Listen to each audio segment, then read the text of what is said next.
ஏ என்பவர் ஒரு வேலையை 20 நாட்களிலும் பி என்பவர் அதே வேலையை 30 நாட்களிலும் செய்தார்.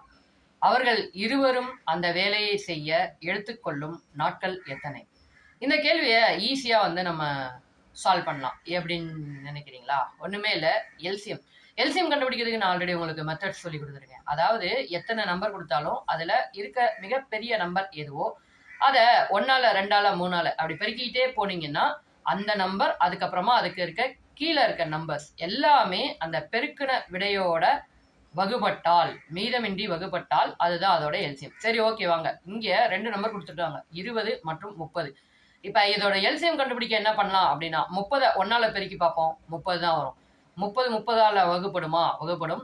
20 30ல வகுப்படுமா? வகுப்படாது, மீதி இல்லாம. சரி, ஓகே, 30 2ஆல பெருக்கிக்கும். 2ஆல பெருக்கணும்னா 60 அப்படின்னு வரும்.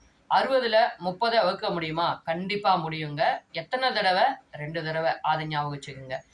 20ஆல 60 வகுக்க முடியுமா? கண்டிப்பா வகுக்க முடியும். எத்தனை தடவை? 3 தடவை. அப்ப அதையும் ஞாபகம் வச்சுக்கோங்க.